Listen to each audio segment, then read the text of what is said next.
Welcome to the Other Land and Sea podcast. Today we are talking about the League Cup fixture against Blackburn. Had to think about that for a second.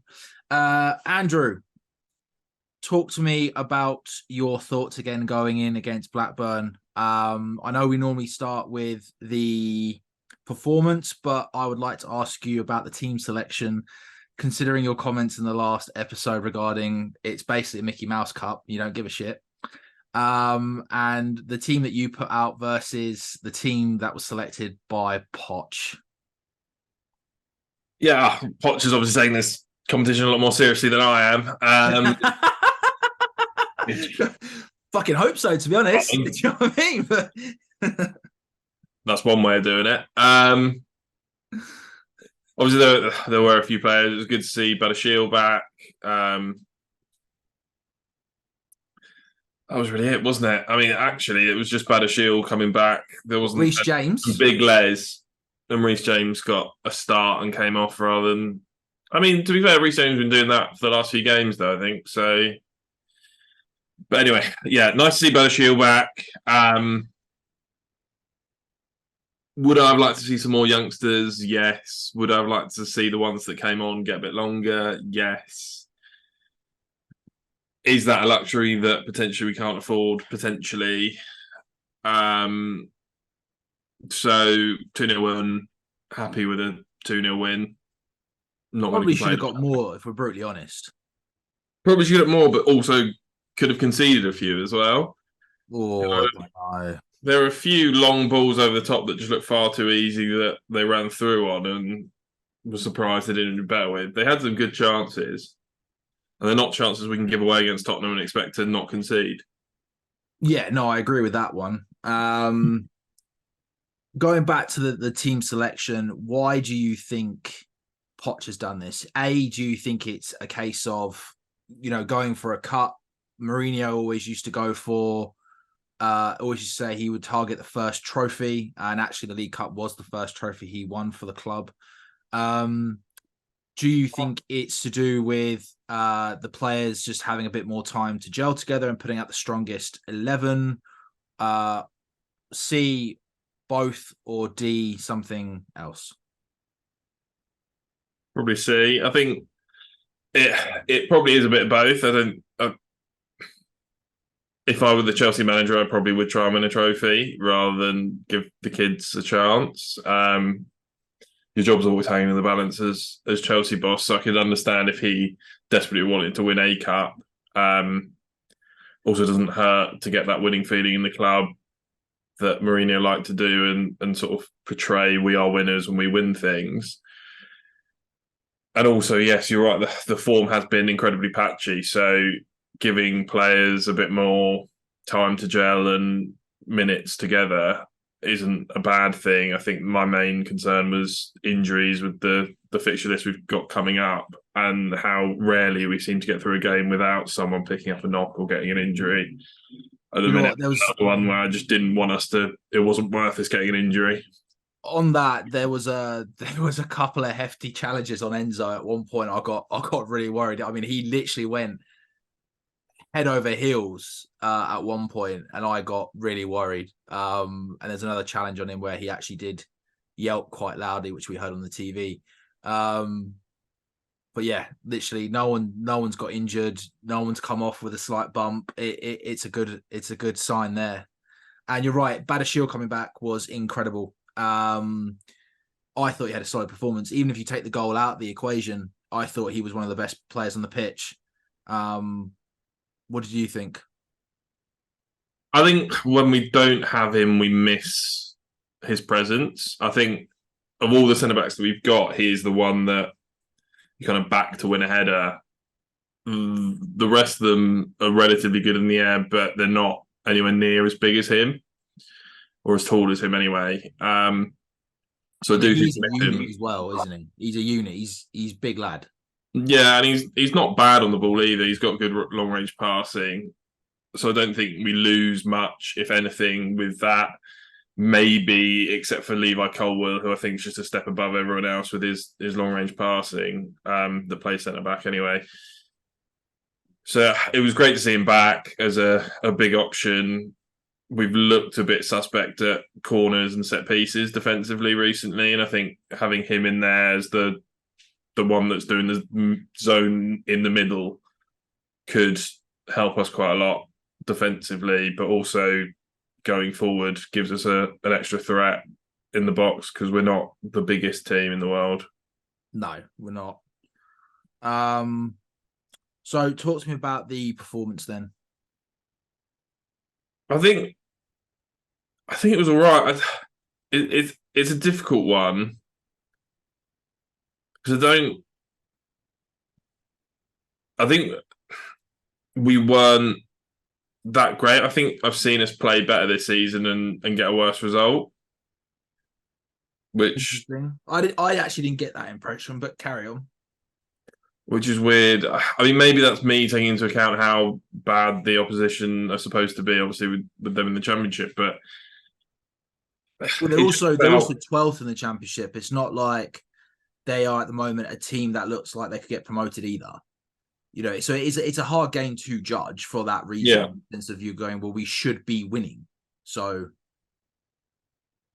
yeah, so I think the worrying thing is, while we created chances, we should have scored more goals. Oh yeah, 100%. Definitely should have scored more goals. And I think we looked leaky, and I think it was a continuation of other games where when we play teams that they didn't really sit back and defend in the box like other teams have done, but we were still really high. I was amazed at how high their line was, to be fair. Yeah, which in theory makes them easier for us to play against at the minute, because obviously we seem to just have this huge problem with the low block. I mean, and we still struggled with counter-attacks, even though they weren't really that far back and sort of counter-attacking, and it wasn't long build-up play. So I think defensively, I'm slightly worried that we're still very open, which I was surprised with the team that we had out it would be. And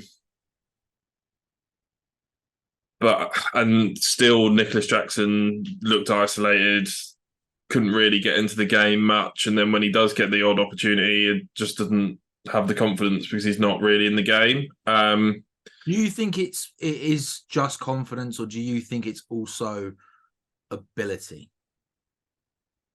Well, I think we saw pre-season that there is some ability there. I just think a lot of it at the minute is confidence. Is he a Haaland or? He's not going to finish everything. No, not a Haaland. No. But he has ability. He just needs some players around him that are making defenders sort of come away from him or make them make decisions. At the minute, it's him against two centre backs constantly, and not really anyone actually that's that close to him. So every time he gets the ball, he's got a fair amount to do to get anything. And I think the bloke needs more help and more space, and it will come. But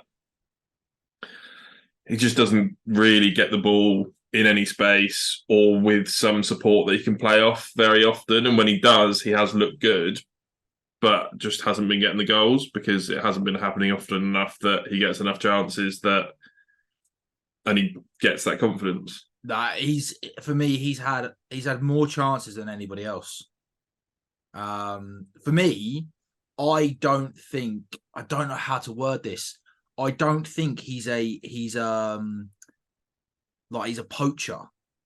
Do you know what I mean? Like, I don't think he's good in the box, in and around the box. If he's got space to run with the ball, on a counter attack, he looks good. Sometimes I don't think his passes out wide are always the best, or he might hold on the ball for a little bit too long.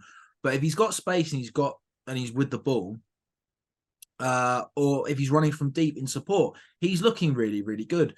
His link-up play is good, sort of in and around the box in terms of bringing other people in and linking up. I like that. But his positioning and his movement in the box, I think, is fucking awful. He is so static, which is why I think, don't get me wrong, I do think he needs to have more people around him. I think if we had an out-and-out centre attacking midfield slotted in behind him, I think it would make such a difference to his game. You're absolutely right about that. And it's, difficult for players to come in. And there was a massive gap between the midfield and him in that game. But I do think, when it comes to balls coming into the box or, when it's a cross or just an open play, he's so static. Like, he doesn't make a quick run to the front post or peel off around the back. He just stays where he is, and he doesn't even move forward. He just ends up staying where he is and doing this like a static jump for the ball or waiting for the ball to come to him. And I think that's letting him down personally for me. It's actually something that I mentioned. I'd like to see more movement for him in the box before I watched the game. I didn't mention it on the podcast, but just before the game, I wrote that note down. But yeah, I've got a lot of question marks over him. I don't think he's going to be and I said this in before the season started.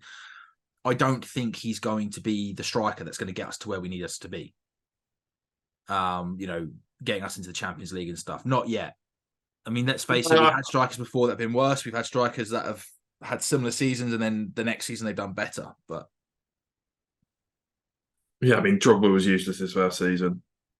No, exactly. But this was against a championship team. And that's the worrying thing for me. Yeah, but I just don't think... I think it's more of a style thing. I think in pre-season he flourished because there was just a lot more space. And there was space in behind and people finding him in behind. And I think him and Kunku and Mudryk built quite a decent understanding of each other very quickly. And I haven't seen him have quite the same level of understanding with the other players. So with Mudryk out and obviously Kunku out, it is not as easy for him.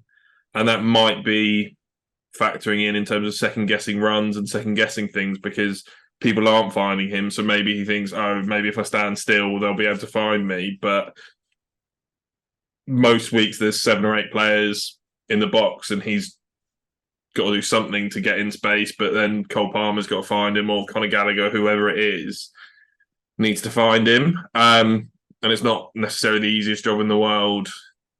And then he's got to put himself in a position, get himself in the body shape to actually score a goal, which I think that's my main concern at the minute is he has had a few chances that he's kind of snatched at and not been alive for and not been ready for and been on his heels a bit. But yeah, I don't think he's one that we should write off. I think you can see some good things to his game, and it's always going to take him a while to adapt to the league. It's a very new team in terms of a lot of these players have only been at the club for 12 months max, 6 months, 3 months, whatever. So there's a lot of players still trying to get used to each other. We've got a new coach this season, so they're all trying to get used to the new system as well. No, I agree with that. Huge transition. Just to confirm, I'm not writing him off. I said there is potential there. I like him. I think he's been a good signing for the price that we bought him. What I'm saying is, again, we'll touch up on this more when it comes to it. But January transfer window, I do still think we need to go out and prioritize a striker. That's all it is. It's good to have other players in the squad, and maybe next year when he's got used to it a bit more and there's less pressure off him, I do think Nkunku coming back can make a massive difference to him. I 100% agree with what you're saying about the pre-season, but I am concerned that he's not going to be good enough at the moment. When, like you said, when you've got so many defenders back, it's you need to be clinical. And he's not, and that's the thing. That's just going to take time and work on. But I do, regardless of that, I still think we need a striker that knows the league more than anything else. Yeah. Anything else regarding not anything else, but talk to me about other points of the performance for you or standout players. I think obviously Cole Palmer. Well, he got man of the match again. Did he? Yeah. Yeah. I didn't see that bit, but yeah, obviously won the ball back for Sterling's goal and laid it off for him. It just seems like he's the creative spark at the minute, and if something's going to happen, it's going to come through him at some point, which is always nice. I think Sterling had a good game. He seems to be getting back to the driving at people and running at people, and we've seen a bit of that this season. So it's been working for him, which is good. So it's good to see more of that happening, and he keeps giving right and left backs, whichever side he's on, just real difficulties. So he's definitely in my good books at the minute. Defensively, I don't think defensively we were great. Obviously, Badiashile did well with his goal, and you're kind of not expecting him to be match fit, but Dizazi looked out of position a few times, and had a few balls played around him that sort of let them through on goal, which was slightly concerning. Reece James, it's difficult not to judge him against the normal Reece James, fully fit Reece James. So he was good, but he wasn't at his level yet. I didn't think he was far off, though. I think there's still some way to go for him, actually, at the minute. Yeah, I like I said, I thought don't think too many had a bad game. Just on Reece James quickly, I thought he did bring back a bit of a spark. I thought some players seemed a bit more composed with him. The link-up play with him and Cole Palmer is definitely something to keep an eye on moving forward. Some of his shots weren't great, but he was getting into those positions again where he could be a threat, which I think we've missed, having that a player who can score from outside the box. Overall, I thought, considering what he did, 60 minutes. Yep. Yeah, I don't think it was awful. It wasn't bad, but just his level is so high. He wasn't quite there yet. He's quite clearly not match fit yet, but he's getting there, which is good. That's it, really. I mean, Enzo had quite a good game, but you'd expect him to against the Championship side where he can sort of dictate everything. Yeah, that's what I felt. I thought, the commentators even said like, oh, he's everywhere, like he's playing like it's a World Cup final. And I was like, yeah, he's having a good game. I thought he put it about a bit, and he was mixing it up with regards to and a lot of players were mixing it up with regards to balls over the top. I thought the start of the game was quite cheeky, where he automatically just chipped a long ball over to Jackson and he's pegged it. I thought that set a nice tone for the team right from the kickoff, literally. He does link up quite well with Jackson. I think there's more still to come there, but that seems to be growing. And also he was captain when Reece James went off, which I thought was surprising. I didn't realise actually until Enzo went off and he gave the armband to Connor. Yeah, I didn't pick up on that until that happened, and I was like, "Oh, okay, that's cool." And I'd completely forgotten at that point that Reece James started the game, and obviously must have given it to him when he went off. Well, I just assumed it was Connor. Yeah. So when he gave it to Connor, I assumed that he must have been captain for the whole game. I completely forgot that Reece James had started at that point. So I was like, Enzo was captain the whole game, but Connor was on. That seems bizarre, but. Yeah, but I mean, I just thought it was weird considering there's been talks about why Enzo hadn't been captain properly before. So it was interesting. It was good. And he had a good game to go with it. I'll tell you what, the penalty shout on Sterling in the first half. Cast iron pen. I thought so. Yeah. I thought it was ridiculous. Doesn't win the ball. Well, doesn't get the ball first, and it's a pen. No, it's ridiculous. I thought the movement from the midfield was good. I thought the midfield in general had a very good performance. Sterling's finish was good. And also the other thing that I noticed was that we played, and I said to you as well, like, what did you think about this when we had a discussion after the game? I'm pretty sure we ended up playing 3 different formations in that game, which started off as a 4-3-3. We then moved to a 4-4-2 and then a 4-2-3-1. Yeah, I know. I'm just never sure with us at the minute. Actually, what formation it really is. I always think that we look different in defence and attack, and we end up going. We seem to like sitting in the back. Well, previously we seem to have liked having 3 centre backs on, and we sit in the back 3. Yeah. When we're going forward, and then when we're defending, we seem to want like a 4-4-2 or something similar. Yeah. So it's something that's happened all season, and we've kind of gone through different formations during the game, and I'm never sure what is tactical and what is us actually changing. Yeah, that's the right word. But yeah, it's good to know that we've got different ideas and different things going. We might want to nail down 4-2-3-1 or whichever one seems to work best first before we start throwing in loads of different ones. But it definitely worked very well when Tuchel came in and we had different formations every week, and teams struggled to deal with this. So yeah, I think it's good. For me, I've said this for a very long time. I think maybe not every team, but most teams need more than one sort of formation or way of playing, just because obviously the teams that you play against are going to line up differently and they're going to play differently. And with that, I think if you're able to play different formations, it can keep your opposition guessing a little bit more. So that's always nice to see. I mean, don't be wrong. I was guessing myself in terms of what was going on and who was playing who at certain times, especially with those substitutions. I was like, what the fuck is going on? I think we had Cole Palmer and Sterling as the strikers during the 4-4-2.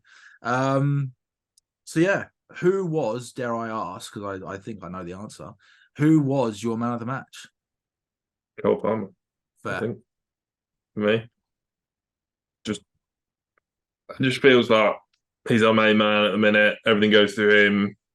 Won the ball high for the goal. He is that one player now where I'm like, do you know what? You can't get injured. If he gets injured, I'm. You can't see where we're creating a goal from, really. No, I think everything that we've accomplished over the last few games goes out the window automatically. I actually want to give it to Badiashile. For me, I thought he was brilliant in defence. He didn't make any. No, he made one mistake actually. I can't remember what it was, but I remember going, "Oh, you bastard!" Because I was like, "I want to give you man of the match." Nothing bad, but I still like, "Oh, it's nearly a perfect game." Obviously got the goal, but I think even without the goal, I still would have given it. I still think he was arguably in that realm of discussion.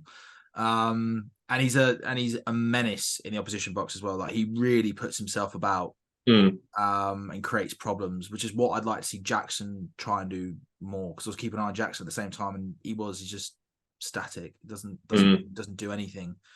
Do you have a worse performer this week? I think it's Disazzi. I hate giving it to the bloke, but it feels like I give it to him almost every week. But there was just a few times where they seemed to get in behind, and it seemed to be Disazzi that they were getting in behind, and I couldn't. Oh yeah, but ironically, that was someone else's fault or whether that was his fault because. Well, ironically, every time that happened, Badiashile was not in position, and I'm not saying it's Badashile's fault. Like it's like after there was a couple of times where I don't know Badiashile like moved up the pitch or something, or it was a counter attack, and you had Disazzi and Cucurella at the back. And out of all the defenders, I'm kind of going, oh, that's not the two that I want behind at the back to stop a counter-attack. I don't think he's all there. And it'll bring me to another question for you in a minute. But I think he looks better when he has Badiashile next to him. But when Badashile's not there, especially when Badiashile went off, I was like, he's changed again. He wasn't the same player that he was when we had Badiashile next to him. So I'll get your thoughts on that, but also the whole Trevor Chalobah thing where, he's been told he's not going to play again and everyone's like, why have we brought in Disazzi when we've got Trevor? If you had to choose between the two, who would you have, Trevor or would you have Disazzi? So I'll start on the first point.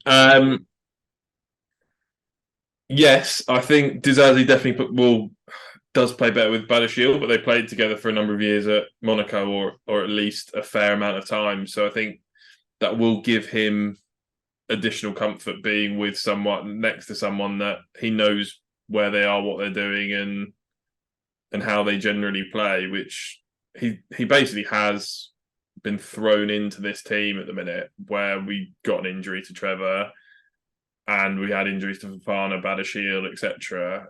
And we needed centre-back cover. So we've gone out and got Dizazi. Didn't really have a pre-season with us.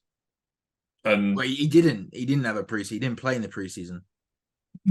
yeah, and joined a few days before the first game of the season, right? His first game was literally Liverpool. Yeah, so I mean, with that in mind, I don't think he's done that badly. It's just because he's playing in a position where if he doesn't play well, we'll get hurt. Whereas wingers can mess up and do whatever, and it's just not as obvious. Personally, I wouldn't have bought him I don't think we would have bought him if Trevor didn't get injured. I don't think we would have bought him. I don't think we would have bought him if we hadn't had the injuries that we had in terms of Fofana, especially. I think was a big trigger with that one. Yeah, because Badashiel was already injured. Fofana then being injured and it being the whole season, basically, that was a big trigger pull. I can't remember when Trevor got injured, and then I can't remember when all the controversy started with trying to sell him and him being like, no. And now the club have basically gone like, you've got to find a new club in January, although he is still injured.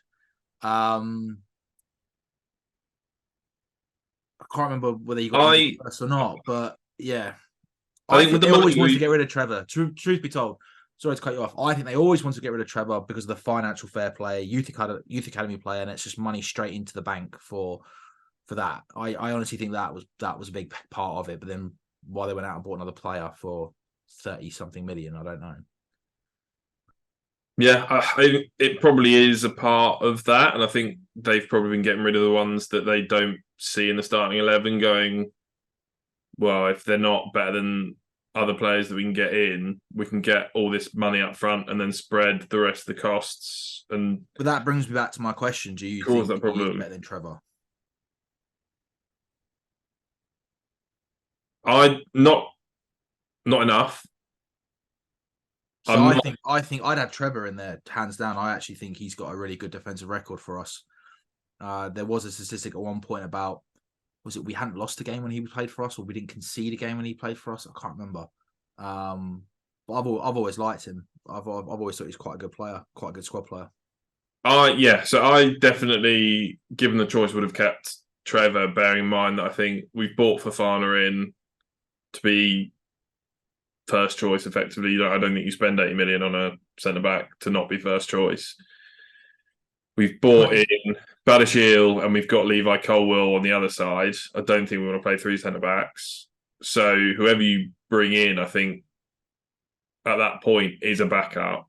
And for me, I'd rather have a backup that is a player that wants to be there rather than and willing to fight for a place, and someone that knows the club. And we all love having players that come through the academy in the team. So, and it's similar to Conor Gallagher in that I could see why they would think about selling him, but he's not a player that I think we should sell on the basis that he's a player that wants to fight for the club, wants to fight for his place in the team. And while he still feels that way, he's definitely a better option than bringing in someone else that you're probably telling is going to get a certain amount of minutes or something to try and convince them to come into the club. Which, when we've already paid so much money for Caicedo and Enzo, I just can't see them getting that many minutes when everyone's fit. Yeah, I mean, I've been thinking about Conor Gallagher this week actually, because there's still, I don't know, stalemate, or there's been a stall on the contract negotiations, because I think they have offered him another contract. Or I think, unfortunately, if we bring in more players in January, for example, an out-and-out centre attacking midfielder or a striker, I think he's gone. Truthfully, I'm not saying I want that to happen. I just think the club will sell him because they know they can get 40, 45, maybe even 50 million now for him. I don't think the club wanted to keep him. I think Poch has fought for him, and quite rightly so. And that kind of still worries me, actually, in terms of he's actually been one of our best players, consistent players. I don't think he's done anything wrong this season. So that for me is quite worrying. But again, that's a talking point for further on down the line, I think. What do you think? Yeah, I think it's one that you've got to leave until we get to sort of the January transfer window and work out what's going on, how we're playing at that point, and whether if Jackson picks up and scores 7 in the next 8 or something before, unlikely, but I'd put money on it that he won't. Well, yeah, it's unlikely, but it's more than you never know. It's extremely unlikely. Cool. So overall, with the we'll call it your Mickey Mouse Cup because we all know how you feel about it. Overall, you're happy that we're through to the next round. Do you see any positives from going into the next round? We've got Newcastle at home again, another home fixture. Not bothered. It's fine. It's nice to get a win. Good for the confidence of the team, but just not bothered about the cup. Not bothered about having another game against Newcastle. It's fine. Fair. Inspirational stuff. Lovely. Anything else you'd like to add to the Blackburn League Cup? No, I want to get on to a proper trophy. One that we can't win. Excellent. And on that note, thank you all for watching. Like, share, subscribe, follow, notification button, and stay tuned for our pre-game analysis of the Spurs away game.